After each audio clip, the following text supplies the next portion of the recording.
Okay, okay. Ang gagamitin niya na lang daw po na abogado sa akin, pau lang. Advisean nyo na siya. Kumuha ng sobrang gagaling na abogado.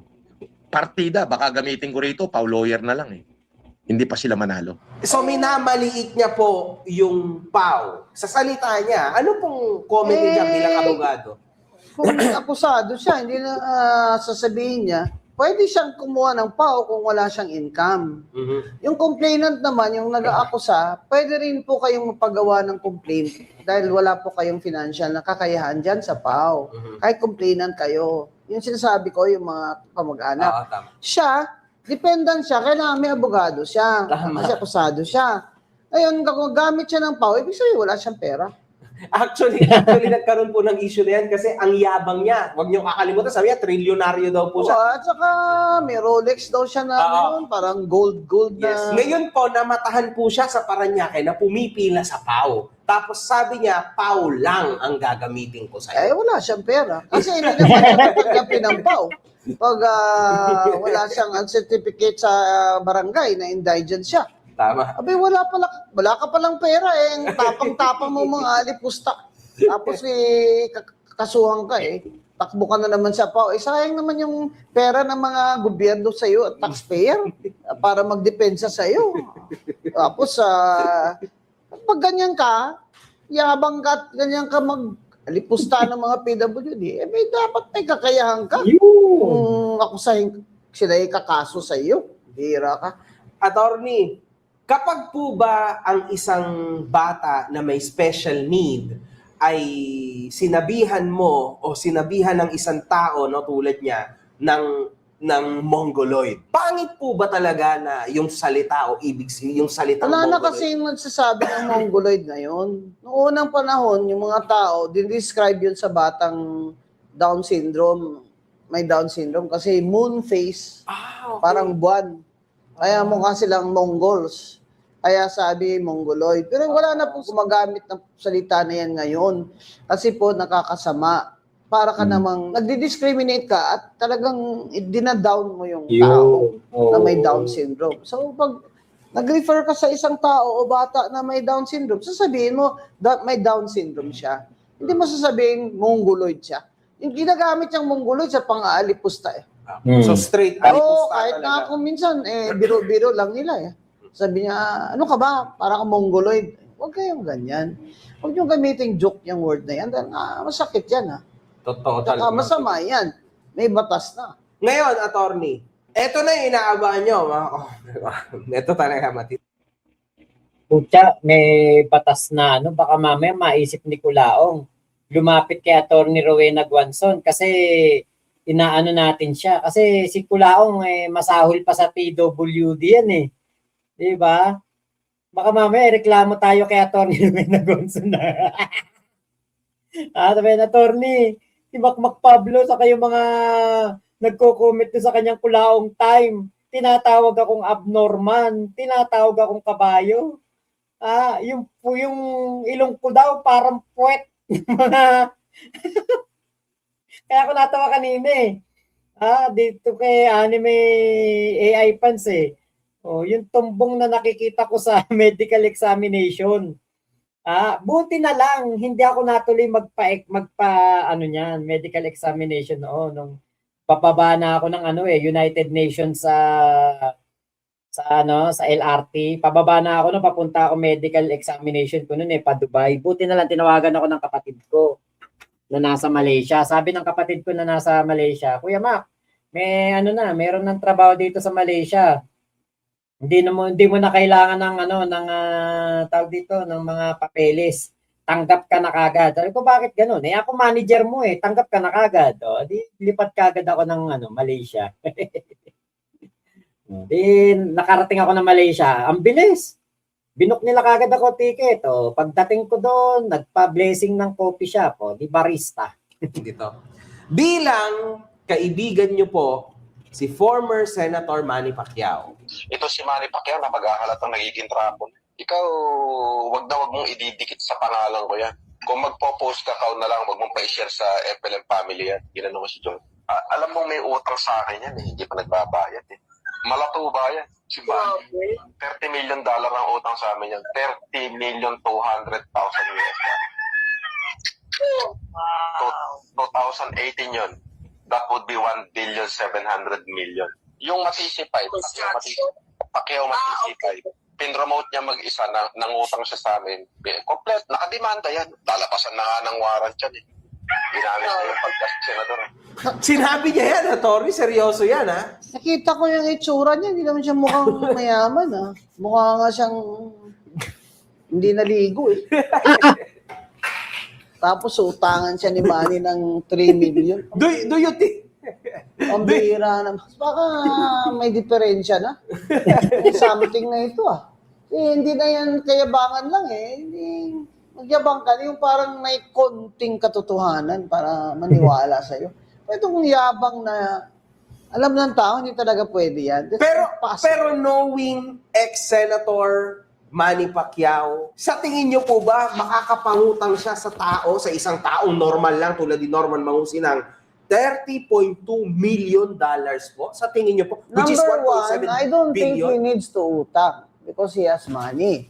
Okay. Number two, if he wants to utang, hindi yan siya utang sa isang tao lang na hindi niya kilala. Sigurado utang siya sa mga kanegosyo niya o mga taong kaklose niya talaga. So it's impossible. Impossible. Mga ganyan, halatang yabang na lang yan. Sinungaling.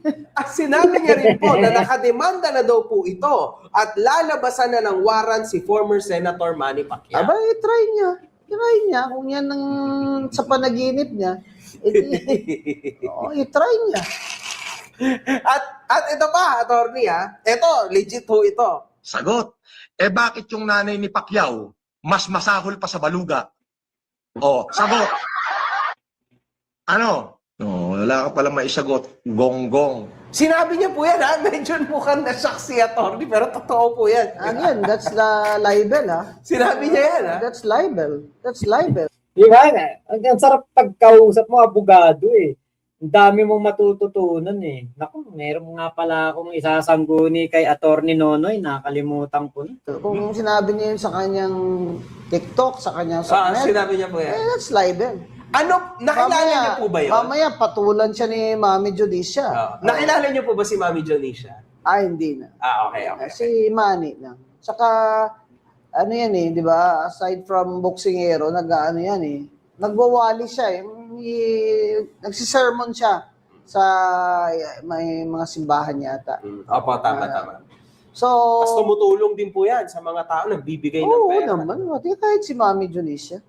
Kaya sobrang imposible yan, mga kaobra ko. Alam niyo na, Itong taong galing sa ito isang... na pinag-uusapan natin, obviously, may something. Diba? Kasi hindi na to normal eh. Grabe na to gaganyan siya, na kahit si Mami Judicia, gaganyanin niya. Ibig sabihin talagang, kung gusto niya nang sumikat, wala siyang pakialam kung he is already committing a crime. Gusto niya lang sumikat. Si Norman Mangusinang, Ito alam niyo po, nakakatuwa na yung ating mga recordings, katulad nito, katulad nung sinasabi ni Culaong na may utang sa kanya si ex-senator Manny Pacquiao. Maganda na nagagamit. Maganda na, di ba? Kita nyo, imagine niyo, hindi ko kunwari yan na hindi ko yan kunwari na tawag dito na record. Ang nagiging trapon. Sinabihan ko nga si Johnny, ikaw, wag mong ididikit sa pangalan ko yan. Kung magpo-post Diba? Kung hindi ko to na-record, diba? Hindi natin malalaman yung mga katarantaduan na ito ni Culaong. Hindi lalabas. At nandyan na ang tingin ko, ang magiging number 1 defender ni Culaong ngayong 2026. Si Chris Ulo. Tol Chris Ulo, shoutout sa'yo ha. Yan, pasensya ka na, Tol Chris. Alam mo naman ano ko tong si Culaong, yung idol mo. Pasensya ka na kung nakapagbibitaw ako ng mga salitang hindi maganda sa idol mo ha. Huwag sanang sasama loob mo ha, Tol Chris Ulo.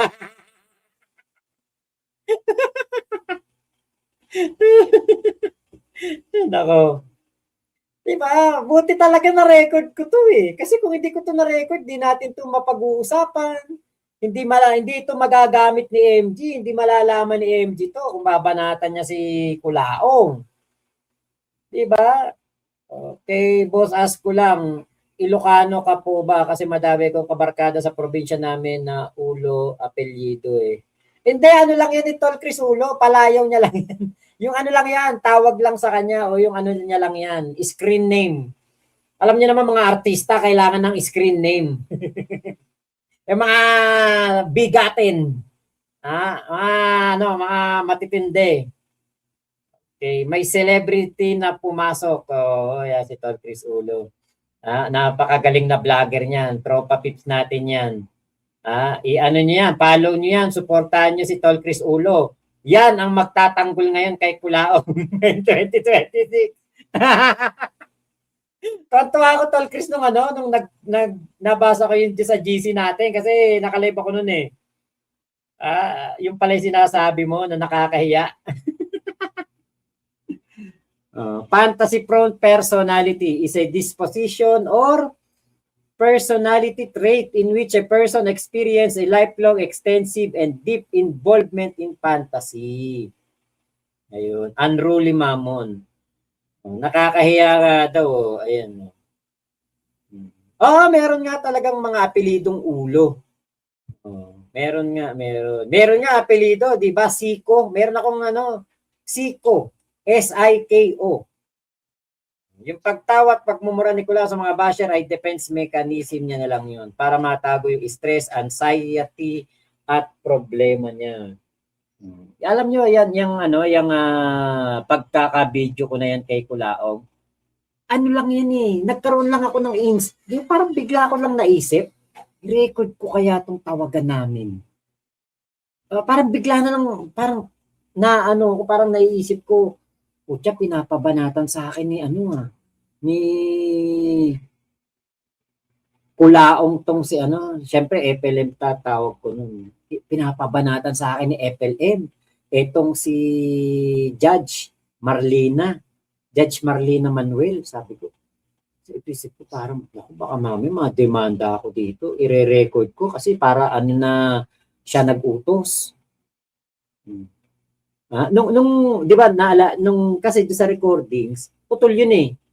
Nag-uusap na kami tungkol kay Judge Marlena Manuel, kinuha ko kagad yung isa kong cellphone kasi nabanggit niya na banatan niyo yung judge. Kuha kagad ako ng isa kong cellphone para i-record kasi putya, iba na yun eh. Pinapabanatan sa'yo, judge. Nung dati NBI lang pinapabanatan niya sa akin si Chief Vic Lorenzo. Saka yung mga NBI agent. Yun, nung tawag niya sa akin na yun. Naku po. Grabe. Ano yun? Kumbaga, judge na yun. Matindi na yun, di ba? Ate Brigera Vlogs, ayan, hello po. Ang taba na utak mo, Boss Mac. Hindi, ano lang ba ako? Parang kinabahan ako nun eh. If ever, Boss Mac, na magkano mga taong pinasiraan sa'yo ni Kulaong na mga tao, papayag ka ba? Ano? Magkano mga taong pinasiraan? Magkaso. Magkaso. Yung sekretary ko, gising pa. Magkaso. Papayag ako. Gagamitin to. Siyempre, witness ako. Siyempre, kahit nga makarating pa kami na Senado. Basta mabasag lang natin si Kulaong, mawala sa SOCMED. Mapatahimik natin yan. Tama si Mrs. Yun nga eh, nag-aayos siya ng mga namin sinampay, magtitiklop. Multo, huwag pa ulit-ulit ang comment, baka mapahinga ka. Isa-isa lang comment para nagbabasa naman po ako eh. Kyle Juni, ang saya siguro, nagngingit-ngit na naman sa galit si Kulaong pag napanood to. Totoo yan. Saka kita mo si Nanay Junisha, nilait niya. Senior na yun. Di ba? Ito yung gusto ko kanina pang isang sabihin. Nakalimutan ko lang. Biruin mo, lalaitin mo si Nanay Junisha. Eto, hindi natin nilalait. si Nanang Remy. Never natin nilait si Nanang Remy, ha? Ha? Si Nanay Dionisio, napakaswerte sa anak. Nabubuhay sa karangyaan. Nabubuhay sa kaluwalhatian. Nabibili ang gusto, nakakain ang gusto, nagagawa ang gusto. Kahit bukas ng umaga, gustuhin niyan magkape sa Hong Kong, magagawa niyan. Pero si Nanang Remy ba? Diba? Kulaong, yun nilalait mo na si Mami Dionisio, napakasarap ng buhay. Engrande ang buhay. Nabigyan ng magandang buhay ng isang Manny Pacquiao.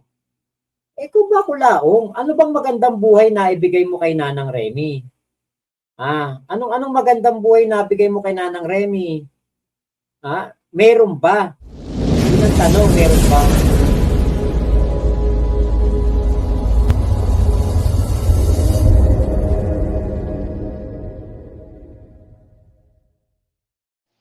Oo. Pwede? Patahimikin nyo na lang yung anak nyo. Wala naman siyang sinasabi sa'yo, ha. Wala siyang ginagawa laban sa'yo. Bakit sa kanya Ako- kung binibunton yung galit mo? Wala siyang ginagawa laban sa'yo. Ako magsasabi. Dahil Hindi anak ako- ko. Oh, tangina naman eh. Pagagalitin nyo na naman ako eh. Minsan lang akong galit Yan sa ang buhay. magagalit. Putang ina, nakakulong ako ito! Sino may kasalanan? Ako. Kasalanan nyo! Nako. Ramsey, alam mo. Sinabing patigilin na lang yung anak mo pagtatanggol Wala mo pa. naman siyang ginagawa. Marami ako na... Sinasabi. Wala siyang ginagawa. Alam mo, maraming Oh. sumisira sa kanya para hindi Hindi ka titigil. Hindi ka titigil magsalita. Hindi ka titigil magsalita. Hindi mo pakikinggan. Ito lang ang sasabihin ko, anak. Putang na, magsasalita na kayo. Ako nga nagsasalita eh. Hindi ko itumigil at pakinggan nyo yung sasabihin ko. Oh. Marami nga nakikita nga araw-araw nga nakalive yung anak nyo. Putang ina, sinisira yung advocacy ko. Putang ina, panayang hingi kong kani-kanino eh. Hindi Tangina, ganun. Araw, nakisita ko. Napapanood ko. Naririnig ko. O, dinatayo yung cellphone mo. Ginagamit niya yung pangalan ko. Ginagamit niya. Ikaw ang nagsabi sa kanya na gawin mo yung... Anong tinapay yung naman? ako na Wala akong putang. Never nating natinig si Manny Pacquiao na ginanyan ang kanyang nanay. Never nating nadinig yan. Kahit ako, hindi ko kayang gawin sa nanay ko yan. Isasako ko ng nanay ko pag ginawa ko yan. O baka ilagay ako sa drum, tapos isesemento pag ginawa ko yan sa nanay ko. Diba? Pero ikaw, Kulaong, nakita namin ang pinaka-demonyong anak na nag-e-exist dito sa lupa. Diba? Kaya alam mo, Kulaong, yung nilalait mo, Mami Dionisio, putong lupa ka lang dun. Baka nga hindi pa eh. Baka nga isang pirasong buhangin ka lang sa Boracay. Isang pirasong buhangin lang. Isang butil ka lang ng buhangin. Wala kang pagmamahal sa magulang mo, wala kang pagmamahal sa nanay mo. Pero mo nanay mo, tatawagin mo anak ng tinapay. Never nating narinig kay Manny Pacquiao yan. Puro pagmamahal sa nanay niya, ginagawa ni Manny Pacquiao. Lahat ng kapritsyo ng nanay niya, binibigay niya ngayon kay Manny Pacquiao. Bakit? Yung nanay ni Manny Pacquiao nagtitinda ng kung ano-ano, isda, karne, gulay, para lang mabuhay sila Manny. Dahil single parent noon yung nanay ni Manny. Diba? Nagkahiwalay yung nanay tatay niya. And alam nyo, yung buhay nga ni Kulaong, kung tutuusin, swerte pa siya. Bakit? Lumaki siya magkasama magulang niya. Lumaki pa siya na si Gilbert at si Remy magkasama, hindi naghihiwalay. Yung iba, yung tatay ng babae, yung nanay ng lalaki, o kaya nag-abroad, hindi na umuwi. Mga napariwaray mga anak. Dito, kita naman natin. Maayos naman ang kumbaga yung pagpapalaki siguro sa mga anak ni Nanang Remy na iba, 'di ba? Yung 4 na kapatid ni Kulaong, okay naman ang mga buhay, hindi naman sila mga katulad ni Kulaong. So ibig sabihin na kay Kulaong ang problema. Imagine mo yun, sabihan mo yung nanay mo, anak ng tinapay, o kininam, 'di ba? Hindi natin narinig yan kay Manny Pacquiao. Ay, nako. Bastos talaga sa magulang, Kuya Elmer. Dos, basag nguso ko, unang sagot ko pa lang sa mama ko. Oo, putya. Talagang lahat ng mababasag ng nanay ko, babasagin talaga sa akin. Yung, alam niyo yung dating walis tambo, na galing Baguio. Yung yung hawakan kahoy, naputol sa akin ng nanay ko yun eh. Vindicated. Yun nga, oo, vindicated.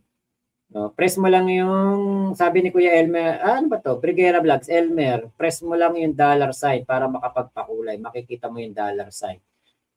Oh, ito, si ano pala, Alpine. So, thank you sa iyong pakulay, Alpine. Salamat. Okay, Alice Ibarra, Sir Mac, keep fighting the good fight. Mahuhuyo din yan si Kulaong. Salamat po. Pro Gamer, ayun, thank you Pro Gamer para sa Word of God. Okay, Anime AI Pass, Boss Max, sinabukan ko kay ChatGPT enhance yung picture ni Kulaong. Minura ako ni ChatGPT. AI lang daw siya, hindi kayang gumawa ng himala. Bien Laluan, visit si Kulaong at pag tumatawa si MG. Oo. Halos time lang tayo, Boss Mac. Ito, quality time namin ni Mrs. Okay, sa kabilang banda, nakakaawa si Kulaong, sobrang lalim na ng paniniwala niya sa ginawa niyang mundo. Hindi niya na namalaya na pati sarili niya, niloloko niya na.